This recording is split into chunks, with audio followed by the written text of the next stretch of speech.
हे guys, welcome back once again. दोस्तों, आज की कहानी जो एक्सप्लेन करने जा रहे हैं उसका नाम है रवांडा। कहानी शुरू होती है, हम पॉल नाम के आदमी को देखते हैं जो अपने कॉलेज दोस्त के साथ एक और दोस्त के पास जा रहा है कुछ बिजनेस की बातें करने के लिए। पर बीच में वो उसे एक सिगार के बारे में काफ़ी कुछ बताता है जो कि उसके होटल में आए हुए बड़े गेस्ट ने उसे गिफ्ट किया था। इसके बाद वो अपने दोस्त जॉर्ज के पास जाता है जो कि असल में एक पॉलिटिशियन पार्टी का मेंबर है। वो उसे भी कहता है कि तुम भी हमारी पार्टी में ज्वाइन कर लो, लेकिन वो मना कर देता है। पर वो उसे जाते जाते अपनी पार्टी का फ्लैग दे देता है। इसके बाद जब वो अपनी कार में उसका सामान लोड करवा रहा था तभी एक बॉक्स गलती से गिर जाता है जिसमें ढेर सारे हथियार रखे हुए थे। उसे देखकर पॉल चौंक जाता है और पूछता है कि ये क्या है। वो उसे समझाता है कि ये मेरा कुछ सामान है, इसे सही जगह पर पहुंचा देना। अब वो मना कैसे करता, इसलिए वो उन हथियारों को रख लेता है। वापस जाते हुए उसका सामना कुछ लोगों से होता है जो किसी पार्टी को सपोर्ट कर रहे थे और रैली निकाल लेते।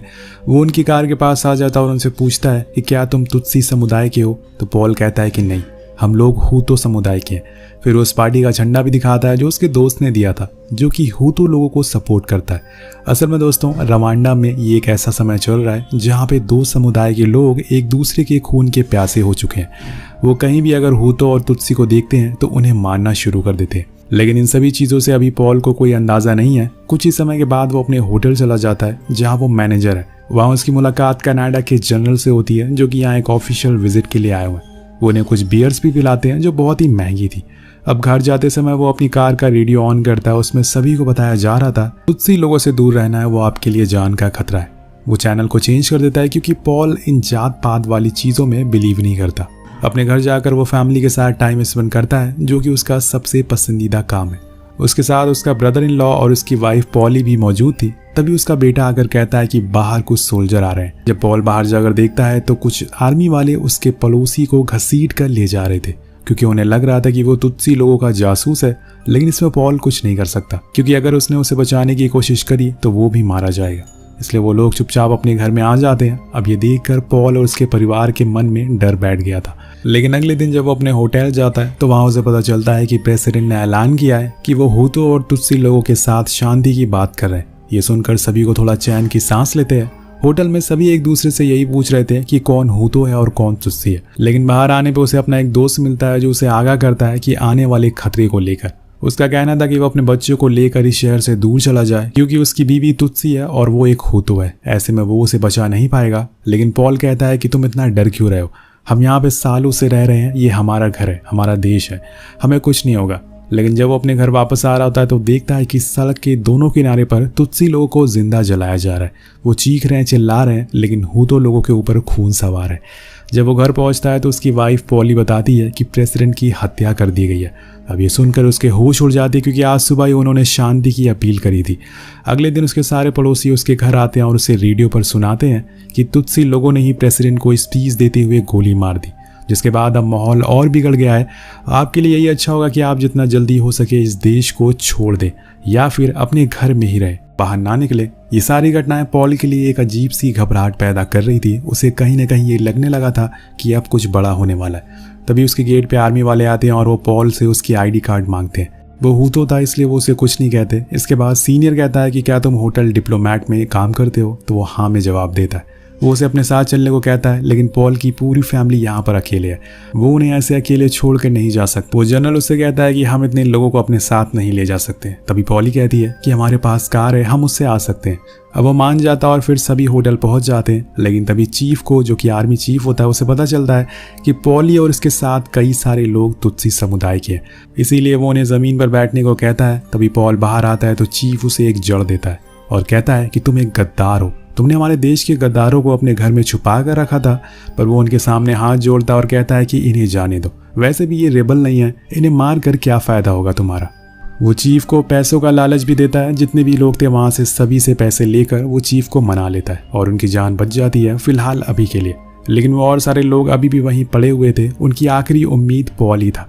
ये बात वो अच्छे से जानता है, इसलिए वो चीफ से कहता है कि मेरे साथ होटल चलो, मैं तुम्हें $1,00,000 दे सकता हूँ। वो मान जाता है उन्हें सेफली होटल पहुँचाने के लिए। जिसके बाद पॉल उन सभी को अपने होटल के स्टाफ रूम में ठहराता है। लेकिन यहाँ से अब आगे क्या होगा, बाहर हो तो लोगों को पता चल गया है कि तुत्सी लोग छुपे हुए हैं, तो वो उन सभी को मार देंगे और साथ में पॉल को भी। लेकिन यहाँ वो इस होटल के मैनेजमेंट को अपने हाथ में ले लेता है और सभी विदेशी गेस्ट से कहता है कि आप लोग घबराइए मत, ये बस इतने ही लोग हैं जो यहाँ पर रहने के लिए आए। जिसके बाद वो माशा नाम की लड़की से मिलता है जो कि मेडिकल एनजीओ में काम करती है। वो यूएन की तरफ से यहाँ पर आई थी। वो पॉल को अपनी कार के पास ले जाती है और वहाँ 12 बच्चों को दिखाती है जिनके अनाथालय को जला दिया गया था। अब उनके पास रहने को घर नहीं था। पॉल एक अच्छा इंसान है तो वो अपने साथ रख लेता है, लेकिन माशा से वो कहता है कि ये मेरे साले का घर है, एड्रेस है, क्या तुम उसकी फैमिली को यहाँ पर ला सकती हो। अब वो मदद के लिए मान जाती है। रात हो जाती है। पॉली बहुत ही घबराई हुई है, उसे कुछ समझ नहीं आ रहा है कि आगे क्या होगा। पूरे शहर में डर का माहौल है। तभी अचानक से पॉल को उन बच्चों का ख्याल आता है जो उस रूम में सुबह से बिना कुछ खाए पिए हैं। वो फौरन वहाँ एक स्टाफ लेडी को भेजता है और साथ में कुछ खाने का सामान भी। अब यहाँ एक दिन जैसे तैसे बीत गया था, लेकिन अभी जो मुसीबतें आने वाली थी शायद उसके लिए पॉल तैयार नहीं है। उधर यूएन आर्मी के चीफ एक रिपोर्टर को इंटरव्यू दे रहे होते हैं। बेसिकली यूएन ने भी यहाँ पर कुछ सोल्जर को भेजा है ताकि शांति बनी रहे, लेकिन इसका कुछ भी फायदा दिख नहीं रहा है। वो रिपोर्टर उनसे पूछता है कि यहाँ पे जो मासूम लोग मर रहे हैं क्या आप उनकी मदद करेंगे। वो कहते हैं कि जब तक हमारे ऊपर हमला नहीं होता हम कुछ नहीं करेंगे। हम पीस कीपर हैं, ना कि पीस मेकर। और उसकी बातों से रिपोर्टर कुछ खास खुश नहीं होता और डिसाइड करता है कि यहाँ पे जो कुछ भी हो रहा है वो उसको रिकॉर्ड करेगा और फिर पूरी दुनिया वालों को दिखाएगा ताकि वो सच्चाई को जान सके और हो सके तो इनकी मदद कर सके। इसके बाद पॉल जाकर फ्रांस के होटल के हेड से बात करता है और उन्हें यहाँ की सिचुएशन के बारे में बताता है। तो वो कहते हैं कि तुम्हें उस होटल को बंद कर देना चाहिए, लेकिन वो ऐसा नहीं कर सकता क्योंकि फिर वो इतने सारे मासूम लोगों को कहाँ पर रखेगा और इससे गेस्ट भी परेशान होंगे। कुछ देर बाद वो एक गेस्ट रूम में जाता है। तभी वहाँ जैक आता है। ये वही रिपोर्टर है जो उन चीफ का इंटरव्यू ले रहा था। वो पॉल को देखता है और फिर एक सीडी प्ले करता है जिसमें कुछ हुतो लोग तुत्सी लोगों को उनके घर से निकाल कर मार रहे थे। ये सब देखकर पॉल के रोंगटे खड़े हो जाते हैं। अब उसे ये सब देखकर यकीन नहीं होता कि ये उसके देश में हो रहा है। उस रात वो फिर से जैक के पास जाता है और उसे इस काम के लिए शुक्रिया कहता है क्योंकि इससे बाहर वाले लोगों को पता चलेगा कि आखिर यहाँ पे चल क्या रहा है और इसमें यूएन हमारी कुछ मदद भी नहीं कर रहा है। इधर माशा 5 दिनों के बाद वापस लौटती है और उन्हें बताती है कि मैं आपके बताए हुए एड्रेस पर गई थी, लेकिन वहाँ मुझे कोई नहीं दिखा। और उसके बाद मैं एक एनजीओ में गई जहाँ पर मैंने बच्चों की लाशें देखी। आखिर ये कौन लोग हैं जो बच्चों को भी बख्श नहीं रहे। ये सब सुन के पॉली वहां से उठकर चली जाती है क्योंकि उसके लिए सब एकदम विपरीत था। शायद उसने अपने भाई को खो दिया है। अब अगले दिन वहां पर कनाडियन आर्मी आती है जिसे देखकर वो लोग बहुत खुश होते हैं। उन्हें लगता है कि शायद अब वो बच जाएंगे, लेकिन यूएन चीफ पॉल को बताते हैं कि वो यहाँ तुम्हारे लिए नहीं बल्कि अपने लोगों के लिए आए हैं, मतलब फ्रेंच, अमेरिकन, ब्रिटिश और वाइट लोगों के लिए, क्योंकि उन्हें तुम लोगों की कोई वैल्यू नहीं है। तुम्हें वो लोग गंदगी समझते हैं। अब चीफ ये बात कहते हुए बहुत ही शर्मिंदा और गुस्सा होते हैं। उन्हें इस बात से शर्मिंदगी हो रही थी कि उनके लीडर कैसे हैं जो इंसानियत को बचा नहीं रहे। पॉल समझ जाता है कि दुनिया सिर्फ अपने मतलब से चलती है। वो लोग वर्थलेस है, इसलिए उन्हें बचाने कोई नहीं आ रहा है। ये जानकर पॉल पूरी तरह से टूट जाता है और वो सभी लोग भी टूट जाते हैं। अब रात में पॉल पॉली से कहता है कि जब इस होटल में बाहर से बड़े बड़े लोग आते थे तो मैं उनके साथ कोई भेदभाव नहीं करता था। हम सब साथ में वाइन पीते थे, सिगार पीते थे, वो भी मुझे काफ़ी प्रेजेंट दिया करते थे, लेकिन ये सब एक दिखावा था और ये मैंने आज देख लिया। पर पॉली उसे संभालती है और कहती है कि सब कुछ ठीक हो जाएगा, हमें बस सब्र रखना होगा। नेक्स्ट डे बाहर बस आती है जो सभी वाइट लोगों को ले जा रही थी, लेकिन जब जैक उस पर चढ़ने लगता है तो उसे शर्म आती है कि आखिर क्यों हमें और उनमें भेदभाव किया जा रहा है। वो भी तो हमारी तरह एक इंसान ही है। लेकिन आज वो अकेले जा रहा है अपनी गर्लफ्रेंड को छोड़कर। वो उसे रोकती है कि मुझे ले चलो, लेकिन ऐसा मुमकिन नहीं है। वो सभी जाने लगते हैं कि तभी चर्च से कुछ बच्चे और औरतें भागते हुए आते हैं, लेकिन आर्मी उन्हें रोक लेती है और कहती है कि आप लोग अलाउड नहीं है। पर पॉल उस आर्मी की तरह नहीं है, वो उन वाइट लोगों की तरह नहीं है, वाइट लीडर की तरह नहीं है। वो लोगों में कोई अंतर नहीं करता, इसलिए वो सभी को होटल में ठहरा देता है। ये देखकर यूएन चीफ का सर शर्म से झुक जाता है। अब कैनेडियन आर्मी सभी वाइट लोगों को लेकर यहाँ से निकल जाती है। उन्हें जाते हुए देखकर सभी लोग अंदर से रोने लगते हैं कि ये ही उनकी आखिरी उम्मीद थी, अब कोई उन्हें बचाने नहीं आएगा। अब अगले दिन वो सो ही रहे होते हैं कि तभी उसके रूम में हुतू आर्मी पहुंच जाती है और उस पर बंदूक तानते हुए कहती है कि कहाँ छुपा रखा है उन सभी तुत्सी लोगों को। पॉल फौरन भागते हुए जाता है और फ्रांस होटल डायरेक्टर को कॉल करता है और इस सिचुएशन के बारे में बताता है। वो प्रेसिडेंट को कॉल लगाते हैं क्योंकि इस समय हुतो आर्मी को फ्रांस कंट्रोल कर रही थी, इसलिए प्रेसिडेंट के कहने पर वो सभी वहां से चले जाते हैं। लेकिन वो हुतो आर्मी वाला पॉल से कहता है कि इन सभी के साथ साथ मैं तुम्हें भी मार दूंगा। ये सब होने के बाद पॉल सभी को बताता है कि हमें अब कोई भी बचाने के लिए नहीं आने वाला है, इसलिए हमें ये कुछ करना होगा। अब उसी रात होटल में हुतो जनरल आता है जो कि एक समय पे पॉल का अच्छा दोस्त था। वो उसे कह के होटल के बाहर कुछ सोल्जर को लाने को कहता है जो कि उनकी रक्षा कर सकते हैं। जिसके बदले में वो उसे कुछ स्कॉच देगा। वो मान जाता है। इसके बाद रूम में जाने पर पॉली उसे बताती है कि अब होटल में खाना खत्म हो चुका है क्योंकि लोगों की संख्या बहुत बढ़ गई है। क्या तुम कुछ लोगों को यहाँ से बाहर जाने को बोल सकते हो? तो पॉल मना कर देता है और उसने सभी को यहाँ पनाह दिया था, अब वही सबको आज़ाद भी करवाएगा। वो अपने दोस्त जॉर्ज के पास जाता है जो पॉलिटिकल पार्टी में था, जिसे हमने मूवी की शुरुआत में देखा था, लेकिन अब वो हुतों का जनरल बन चुका है और बहुत सारी लड़कियों को कैद कर लिया उसने। पॉल उस जगह को देखता है। आसपास बहुत ही तुच्छ सी औरतें थी जिन्हें वैश्या बनाकर रखा गया था। तभी वहां जॉर्ज आता है। अब पॉल उसे राशन देने को कहता है, पर इसके बदले में वो उसे डबल पैसे देने को बोलता है। यहाँ पॉल के पास कोई ऑप्शन नहीं था, इसलिए उसे देना पड़ता है। लेकिन जाते जाते वो उसे कहता है कि तुमने जिन लोगों को होटल में छुपा रखा है उन्हें हम कब का मार देते, लेकिन अभी ऑर्डर नहीं आ रहा है। तब पॉल उसकी आंखों में देख कर कहता है कि क्या तुम्हें लगता है कि तुम रवांडा के सभी तुत्सी लोगों को निकाल सकोगे? वो कोई जवाब नहीं देता, लेकिन पॉल ने अपनी आंखों से अपना ही सवाल का जवाब दे दिया था। होटल जाते समय उनकी कार के आगे काफी स्मोक था, इसलिए कार गड्ढे में फंस जाती है। जब वो चेक करने के लिए उतरता है तो उसकी आंखें फटी के फटी रह जाती है, क्योंकि दोस्तों असल में उनकी कार गड्ढे में नहीं बल्कि लाशों के बीच में फंसी थी, जहां पर पूरे रोड पर लाशें बिखरी पड़ी थी। ये देखकर उसकी रूह कांप जाती है कि आखिर एक इंसान इतना जालिम कैसे हो सकता है। अब होटल तो वो पहुंच जाता है, लेकिन कई दिनों तक उसके दिमाग में वही लाशों का मंजर घूमता रहता है। ये सारी चीजें सोचकर देखकर वो कोने में बैठकर रोने लगता है। वो अंदर से फ्रस्ट्रेट हो चुका था कि आखिर वो क्या करे। उसकी ऐसी हालत देखकर उसका साथी ड्यूब, जो कि तुस्सी है, वो उसे एक सवाल पूछता है कि आखिर लोग इतने समय में इतने जालिम कैसे हो गए कि उन्होंने अपने ही पड़ोसी को अपने हाथों से मार डाला। पॉल जवाब देते हुए कहता है कि आपका धर्म और आपकी जाति दिल तक रहती है तो आपको एक अच्छा इंसान बनाकर सिखाती है, लेकिन जब वो दिमाग में चढ़ जाती है तो वो आपको शैतान बना देती है। और यहाँ के लोगों के साथ भी यही हुआ है।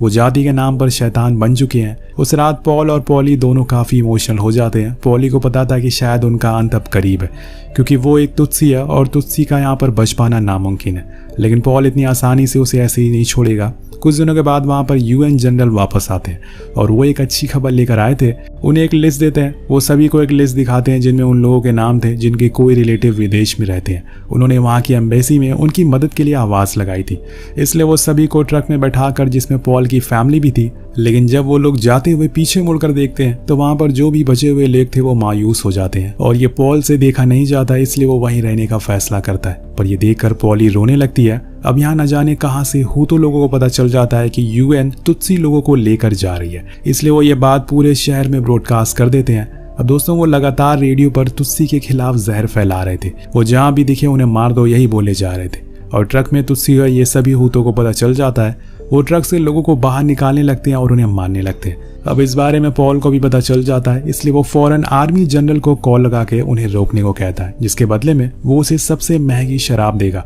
अब वो मान जाता है और सही मौके पर अपनी आर्मी को वहां भेज देता है, जिसके बाद उन सभी लोगों को वापस होटल लाया जाता है। लेकिन यहाँ पॉली उसे बहुत ही गुस्सा होती है। उसने अपनी फैमिली को मरने के लिए छोड़ दिया था। वो उसे माफी मांगता और कहता है कि आज के बाद ऐसा दोबारा कभी नहीं होगा। अगले दिन वो देखते हैं कि वहाँ के लोग अब स्विमिंग पूल का पानी पी रहे हैं, क्योंकि बाहर से वाटर सप्लाई को बंद कर दिया गया। तभी वहाँ पे आर्मी जनरल आता है और अपनी शराब लेने के लिए, लेकिन पॉल उसे कुछ पैसे देता है और कहता है कि शराब तो नहीं है, लेकिन वो उसे पैसे लेने से मना कर देता है और गुस्से में कहता है कि आज के बाद तुम्हारे लोगों का कोई भी सिक्योरिटी नहीं मिलेगी, अब बस तुम्हें यूएन के ऊपर ही निर्भर रहना होगा। और कहता है कि तुम्हें मेरे साथ हेडक्वार्टर चलना होगा। पॉल मना कर देता है क्योंकि उसकी फैमिली अभी भी खतरे में है, लेकिन चीफ जबरदस्ती करने लगता है। तो पॉल उसे समझाता है कि अगर आपने हमारी मदद नहीं करी तो आपको वॉर क्रिमिनल घोषित कर दिया जाएगा और फिर आपको उसकी सजा सुनाई जाएगी यूएन और अमेरिका के द्वारा। जनरल जानता है कि पॉल उसे बचा सकता है, इसलिए वो उससे धमकाता है कि तुम सभी को गवाही दोगे कि ये मैसाकर, ये जो खून खराबा है, ये मैंने नहीं किया और मैं निर्दोष हूँ। अब वो कुछ और बोल पाता है कि तभी होटल में हमला हो जाता है। वो जनरल से कहता है कि हमें यहाँ से निकलना होगा, पर उसकी गैर हाजिरी में कुछ हुतो लोगों ने तुत्सी लोगों को बाहर लाकर बैठा दिया था और उन्हें वो मार रहे थे। लेकिन तभी वहाँ आर्मी आकर उन्हें भगाती है और फिर उन सभी की जान बचा लेती है। जब पॉल ऊपर जाता है तो उसे अपनी वाइफ और बच्चे दिखाई नहीं दे रहे थे। वो डर जाता है और तभी वो देखता है कि उसकी फैमिली ऊपर बाथरूम में छुपी बैठी है, डर के मारे। वो सारे एक दूसरे को देखकर रोने लगते हैं और ये मंजर बहुत ही डरावना होता है। नेक्स्ट डे वो दिन आ जाता है जब यूएन चीफ को अमेरिका से परमिशन मिल जाती है कि अब वो उन लोगों को आप रिफ्यूजी कैंप में ले जा सकते हैं। तो वहाँ पे ट्रक आ जाती है जिसमें सभी को बैठाया जाता है और उन्हें रवाना कर दिया जाता है। सभी के अंदर एक उम्मीद थी कि अब वो बच जाएंगे। उसी समय हम देखते हैं कि लाखों की तादाद में तुत्सी लोग इनके ट्रक के पीछे जा रहे थे। उनका अब घर छिन चुका था, ना तो इनके पास पैसे थे और ना ही कोई काम था। इस हिंसा ने उनके फैमिली, उनके परिवार वालों से सब कुछ छीन लिया था। इन सब के पास शहर में रहने का कोई मतलब नहीं है, इस वजह से वो सभी वहां से जा रहे हैं। लेकिन तभी हम देखते हैं कि उनके पीछे कुछ हुतू लोग आ जाते हैं और इन पर गोलियां चलाने लगते हैं। मतलब अभी भी इनको चैन नहीं है। तो पॉल सभी से कहता है कि अपना सर नीचे झुका लो, बैठ जाओ। लेकिन इतनी देर में कहीं और से भी हुतू लोगों पर गोलियां चलने लगती है और ये होते हैं तुत्सी रेबल, जो कि वहां पर आ जाते हैं। अब तुत्सी ने भी हथियार उठा लिए हैं और अपने लोगों की हिफाजत करने के लिए वो सभी हुतों को मारना शुरू करते हैं और उनका सामना करते हैं। इतने में ये लोग उस एरिया में पहुंच जाते हैं जहां पर तुत्सी लोगों का कब्जा था। उसके अंदर ये सेफ थे। सभी लोग यहाँ से तंजानिया जा रहे थे, लेकिन पॉली अभी भी अपने भाई की फोटो लेकर पूरे कैंप में घूम रही थी।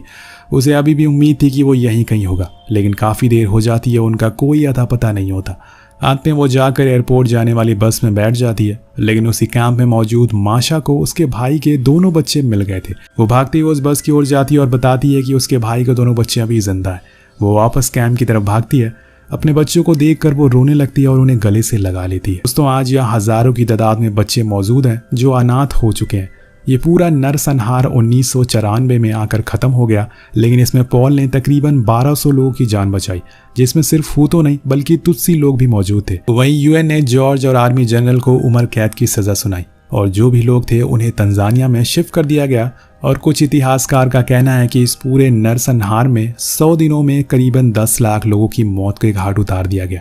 न जाने वो कौन लोग थे जिन्होंने सिर्फ सामने वालों को, बच्चों को, उनके परिवार को बस इसलिए मार दिया क्योंकि वो दूसरे जाति के थे। तो दोस्तों, आप क्या कहना चाहेंगे इस कहानी को लेकर? कमेंट जरूर करके बताइएगा, जिसके साथ ये कहानी खत्म हो जाती है। मिलते हैं आपसे अगली वीडियो में। Thank you so much watching. Peace out.